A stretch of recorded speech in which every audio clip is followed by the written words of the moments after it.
How y'all doing? Brandon with Voodoo Forge.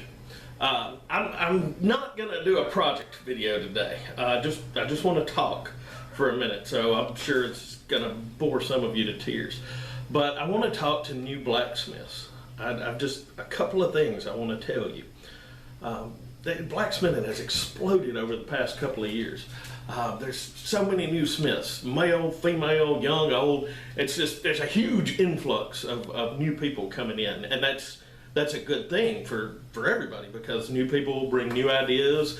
I've had people ask me questions that I haven't thought about in a long time. It's been really great, and I like to see that, because it's for the hobbyist and the professional alike.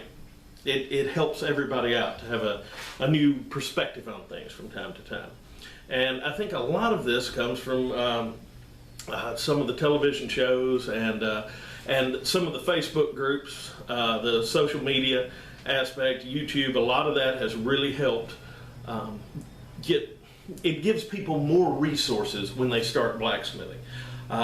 You know, it's better than back in the day when, you know, you could find a copy of Practical Blacksmithing and try to learn from that by yourself. Also, at least here in Tennessee, the blacksmithing clubs and organizations have grown. I know Fiddler's Grove Blacksmith Association, where I'm a member, has probably tripled in the last couple of years. We've expanded the shop over there.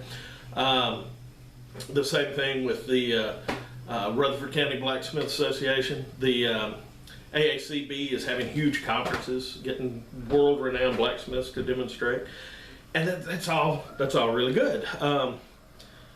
But what I want to talk to new smiths about is don't let other people dictate what you're going to do in your shop.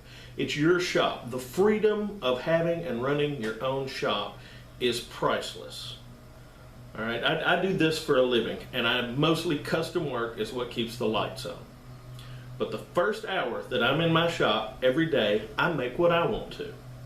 I might make a bunch of little things. I might make something that takes an hour to make. I might make something that I work on and put up and work on, and it takes me weeks or months to finish. But that first hour in my shop, I do what I want to do.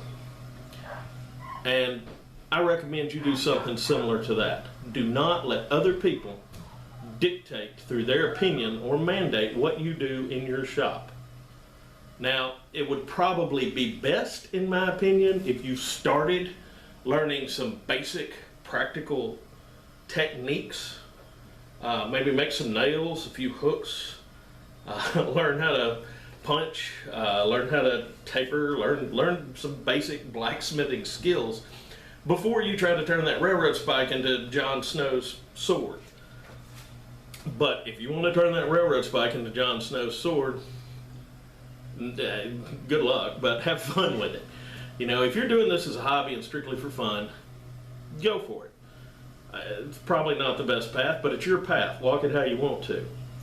The other thing that I would like to tell you is, I was talking to a guy, and we were talking in person, and he was a fairly new blacksmith, and he was talking about how just mean the blacksmiths on the internet were.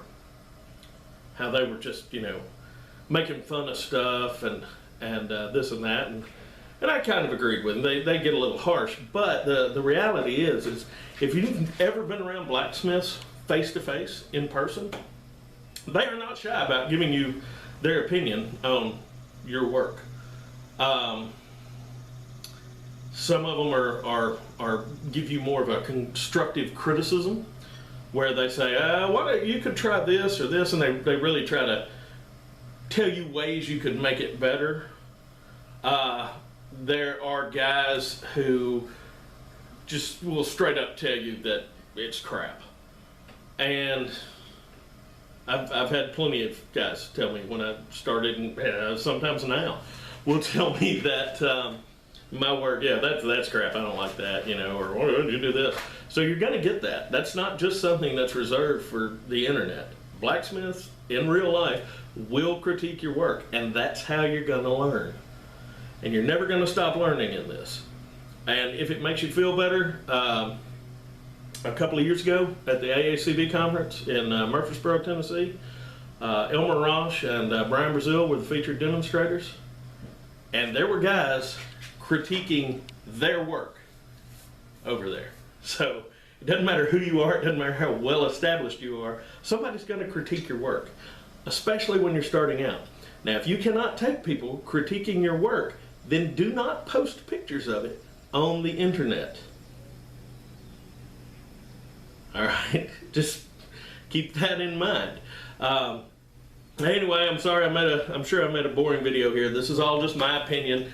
My experiences is all I have to back this up. You know, it's agree or disagree. I'm not going to be mad at you. But if you like the video, please hit the like button. And if you would like to see more videos where I'm usually hammering out projects or working in the garden or doing something a little more interesting than rambling on, please subscribe to the channel. And if you have any questions or comments, leave them in the comments section. All right. I hope y'all got something out of this. Y'all behave yourselves.